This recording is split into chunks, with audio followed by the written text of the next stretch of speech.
Sophie Trägerin des Königlichen Viktorianischen Ordens. Das ist keine alltägliche Ehre, persönlich vom Monarchen gegeben fühlte cuando Anthony Bourdain falleció el 8 de junio de 2018. El mundo perdió mucho más que a un famoso chef. Sus seguidores lamentaron la pérdida de un hombre que unió al mundo a través de los viajes gastronómicos y sus historias sin complejos. Anthony no solo era una voz para el mundo culinario, sino para cualquiera que se hubiera sentido inquieto, curioso o con ganas de algo más. Pero aunque su vida parecía un sueño desde fuera, distaba mucho de ser perfecta durante años. La ex esposa de Bourdain, Octavia Boucia, Bourdain guardó silencio sobre las dificultades que marcaron su vida juntos, pero ahora se sincera sobre la realidad de estar casada con un hombre cuya brillantez solo era comparable a su caos. Y en este video te lo contaremos. Verás la vida de Anthony Bourdain. Comenzó en Manhattan el 25 de junio de 1956 y desde el principio estuvo rodeado de una mezcla de cultura intelectual,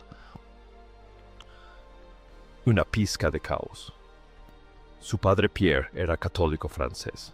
Pierre pasaba los veranos en Francia y trabajaba en la industria de la música clásica, mientras que su madre Gladys era una editora seria y pragmática del New York Times. Con padres así cabría esperar que Bourdain creciera leyendo a Proust y tocando el violonchelo, no colándose en cocinas de restaurantes y comiendo ostras directamente de los barcos de los pescadores. La infancia de Bourdain en Leonia, Nueva Jersey, distaba mucho de la típica experiencia suburbana. No le faltó amor ni atención. No le faltaba amor, pero sí envidiaba la libertad desenfrenada y sin supervisión de sus compañeros mientras él participaba diligentemente en los Boy Scouts, y probablemente le decían que respetara a la familia francesa. Anhelaba en silencio algo más rebelde. Ese anhelo surgió durante unas vacaciones familiares en Francia, cuando el joven Anthony probó una ostra, y todo cambió. Tras graduarse de la escuela, Dwight Englewood, en 1973, Bourdain intentó ir a la universidad en Vassar, pero 2 años en el mundo académico no pudieron competir con el ambiente caótico y bullicioso de las cocinas de Provincetown, Massachusetts, donde trabajó en restaurantes de mariscos, como el Lobster Pot. La energía, la tenacidad y el elenco de personajes excéntricos que trabajaban tras las líneas de cocina se convirtieron en la nueva escuela de Bourdain, y decidió dejar Vassar y dedicarse por completo a la cocina. Esta decisión lo llevó al Culinary Institute of America, donde perfeccionó sus habilidades antes de graduarse en 1978. Bourdain irrumpió en la escena gastronómica neoyorquina, dirigiendo las cocinas en locales de moda, como Sullivan's en la 11ª Avenida. Pero si bien sabía preparar un buen filete y diseñar un menú, su verdadero talento residía en contar historias.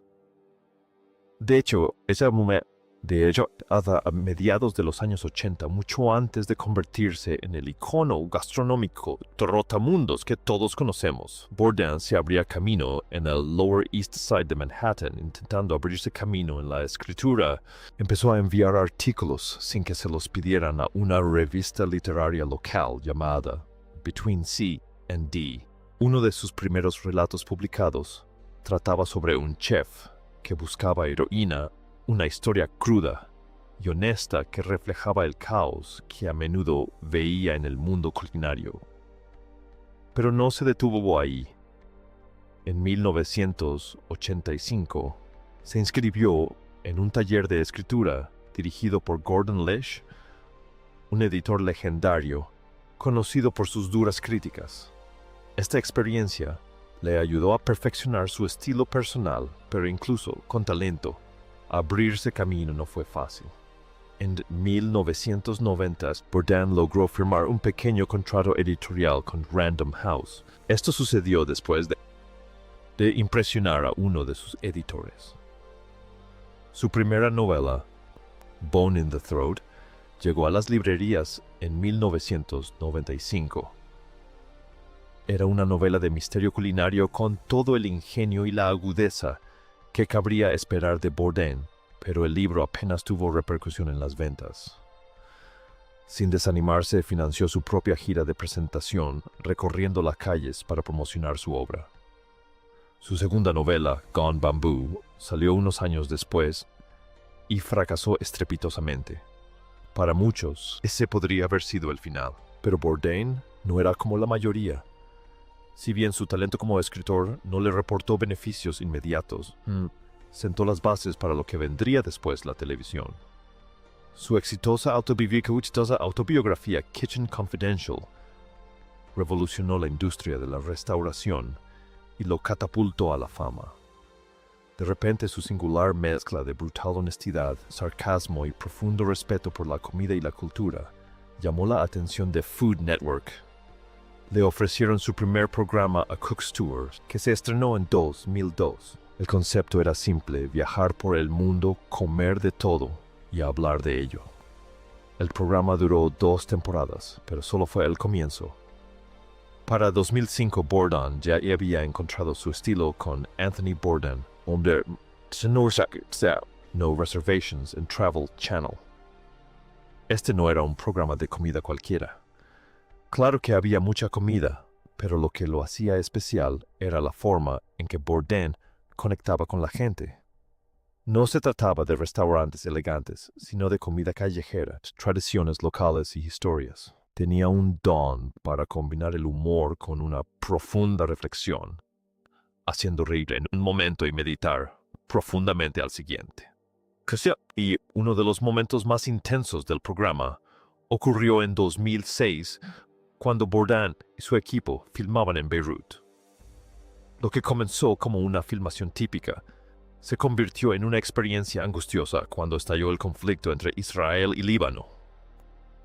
Atrapado en un hotel con otros expatriados, Bourdain documentó la tensión, el miedo y la humanidad de la situación con ayuda. Lo documentó con la ayuda de un intermediario local al que apodó Señor Lobo en honor al solucionador de problemas de Pulp Fiction.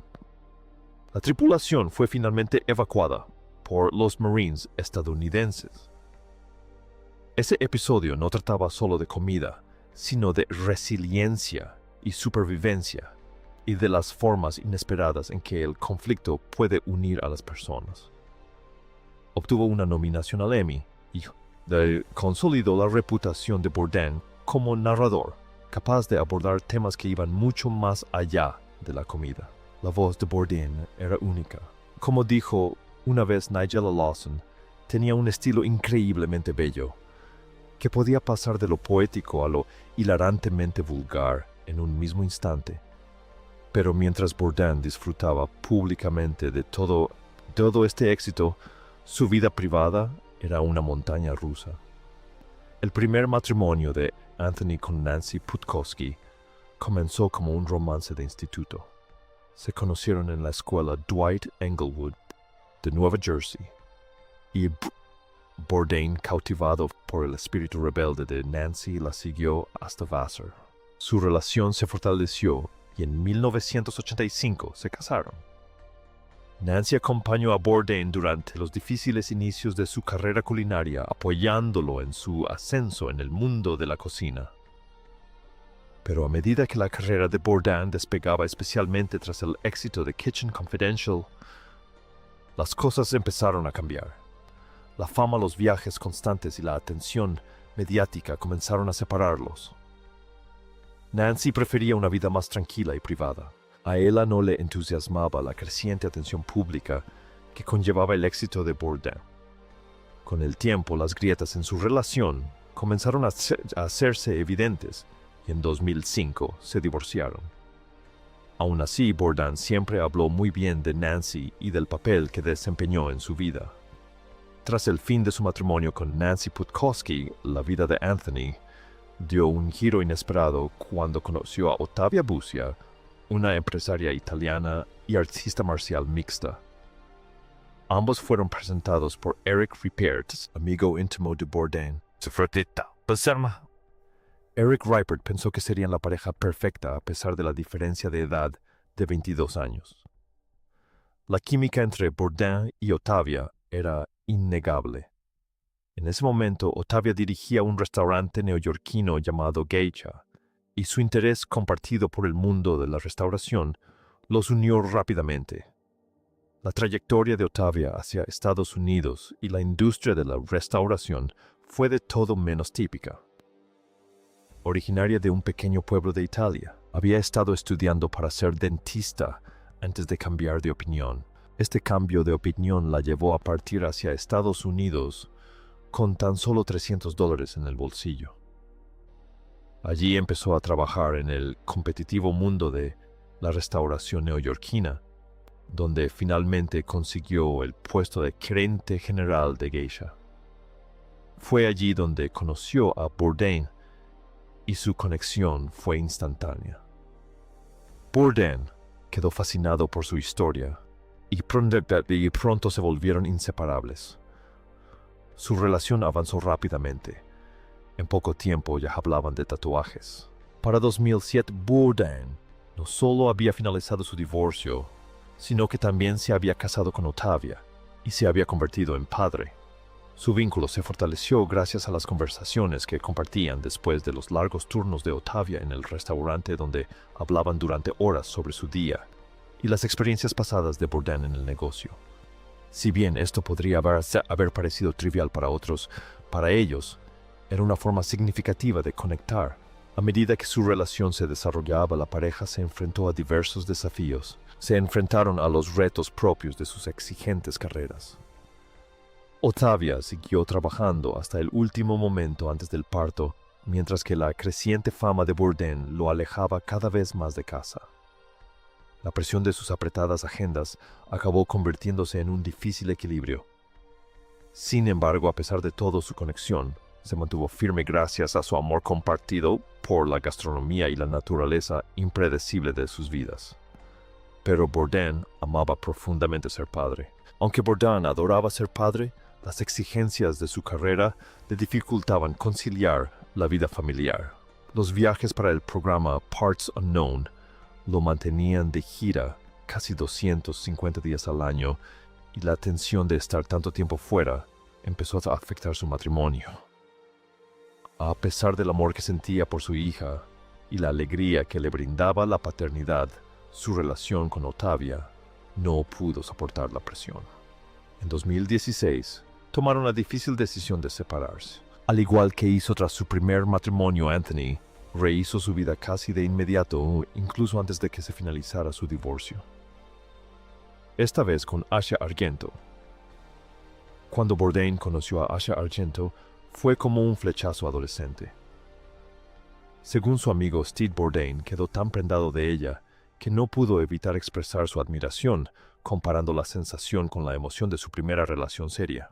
La química entre ellos era innegable y fue en aumento. Bourdain, conocido por su personalidad franca, no paraba de elogiarla tanto en entrevistas como en Instagram.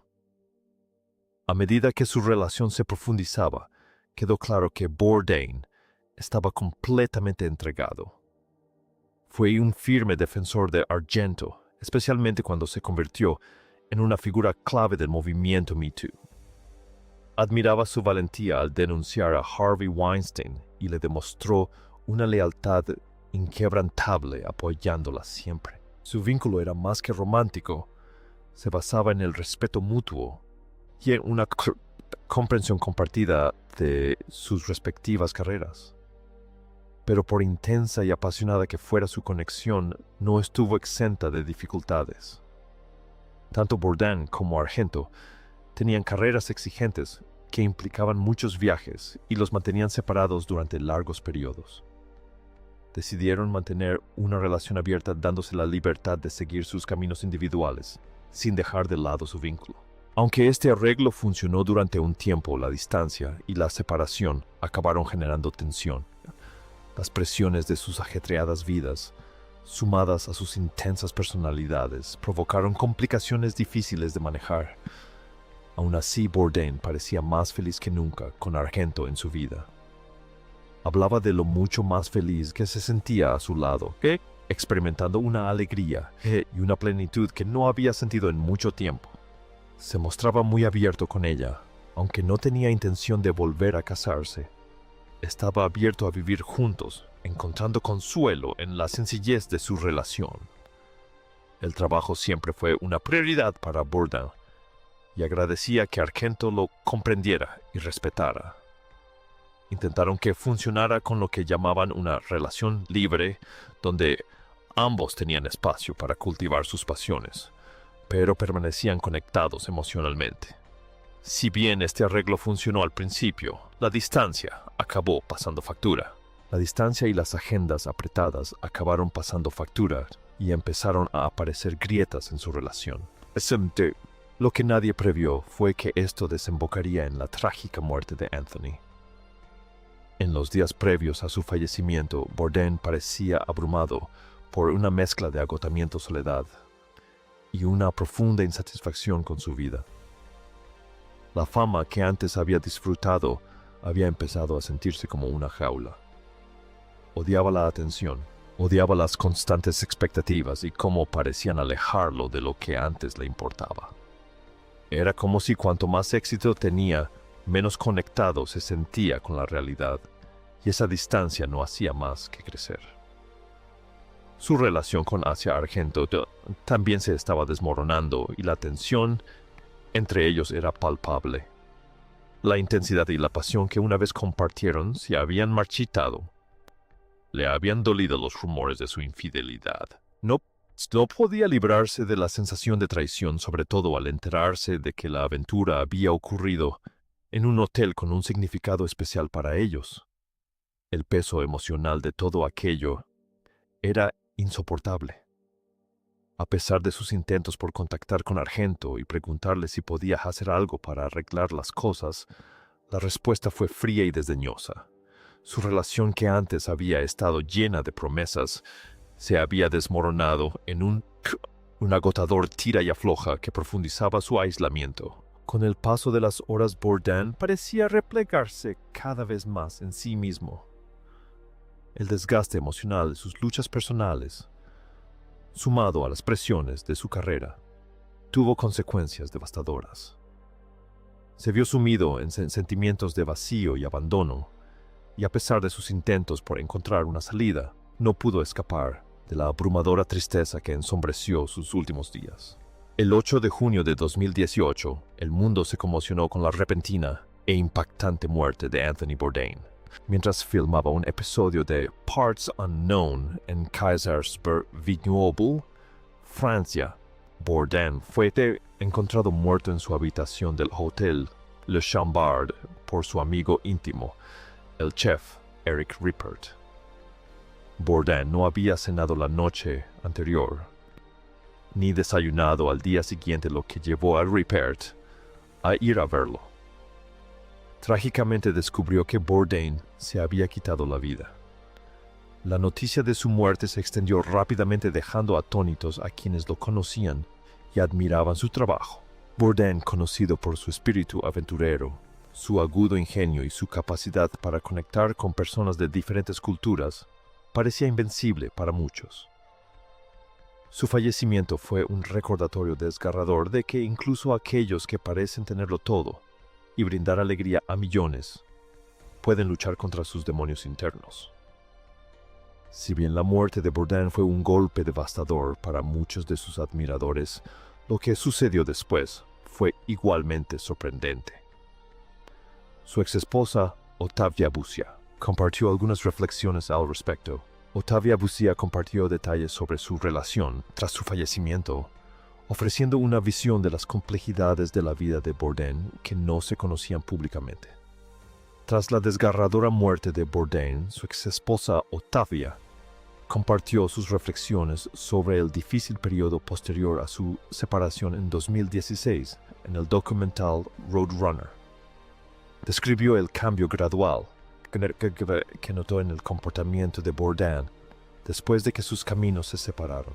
El espíritu que ella conocía parecía haberse apagado. El espíritu aventurero y vibrante que una vez conoció pareció apagarse, abrumado por una pesadez emocional que se hizo más evidente con el tiempo. Cuando Bourdain decidió buscar terapia, Ottavia se sintió inicialmente aliviada. Le pareció un paso positivo y creyó que estaba superando sus dificultades. Esto le dio la sensación de que podía dar un paso atrás confiando en que él estaba encontrando su camino hacia adelante. Pero en retrospectiva admitió sentir un profundo arrepentimiento. Por no haberlo vigilado más de cerca durante esos momentos cruciales. El documental retrató la evolución completa de su relación desde que se conocieron, gracias a su amigo en común, Eric Ripert, hasta su matrimonio y la posterior decisión de separarse. A pesar del fin de su matrimonio, su vínculo siguió siendo significativo, lo que hizo que su caída, en desgracia, fuera aún más dolorosa para ella. Sus reflexiones ponen de manifiesto la complejidad de sus emociones. Sus reflexiones ponen de relieve las emociones complejas y a menudo contradictorias que conlleva cuidar de alguien que está pasando por dificultades. La esperanza de que las cosas mejoren, la culpa por dar un paso atrás y el dolor persistente de preguntarse si se podría haber hecho más. Otro aspecto de la vida de Anthony, del que no se habla lo suficiente, fue su lucha contra la adicción. La lucha de Bourdain contra la adicción fue más que un simple capítulo de su vida. Fue una realidad compleja y dolorosa. En la década de 1980, mientras se desenvolvía en el intenso mundo de las cocinas de Nueva York, Bourdain quedó atrapado en un ciclo de adicciones. El caos que reinaba en la industria restaurantera en aquel entonces no hizo sino exacerbar sus hábitos y su caída en la adicción fue implacable. En sus peores momentos, la desesperación lo llevó a buscar en la alfombra lo que esperaba que fueran restos de crack. Esa oscuridad no era algo que Bourdain ocultara al mundo ni a sí mismo. Verán, cuando Kitchen Confidential le dio fama, fue brutalmente honesto sobre los años que pasó luchando contra las drogas y la desesperación que conllevaba. Describió la sensación de estar atrapado en una espiral descendente donde cada intento de salir parecía inútil. Sin embargo, en medio del caos, llegó un momento en que Bourdain decidió que tenía que cambiar. Dejó la heroína y la cocaína, aunque seguía dependiendo del alcohol. Esta no fue una historia sencilla. No fue una recuperación perfecta, sino una decisión que le permitió perseguir sus pasiones y compartir su perspectiva única con el mundo. Pero lo que hizo que la historia de Bourdain resultara cercana fue su disposición a mostrar sus dificultades. Incluso después del éxito, no fingió que dejar las drogas borrara sus problemas. Habló abiertamente sobre sus constantes batallas contra la depresión y los pensamientos negativos que a veces nublaban su mente con frecuencia. Para muchos, especialmente en la estresante industria de la restauración, su franqueza era un consuelo. Prueba de que incluso las figuras más célebres lidiaban con los mismos demonios. Pero en retrospectiva, su relación con la oscuridad era compleja. Las referencias a la mortalidad y al suicidio aparecían dispersas a lo largo de sus escritos y entrevistas, no de forma sensacionalista, sino como si estuviera siempre en diálogo con su propio dolor. No eran meros pensamientos pasajeros. No se trataba de meros pensamientos pasajeros. Insinuaban una lucha que lo acompañó durante toda su vida. Es difícil descartar la idea de que su último acto fue la culminación de batallas que libró durante la mayor parte de su existencia. Sin embargo, su legado reside en el puente que construyó entre personas y culturas mediante el simple acto de compartir una comida y una historia. Anthony Bourdain nos mostró el mundo, y al hacerlo despertó nuestra curiosidad.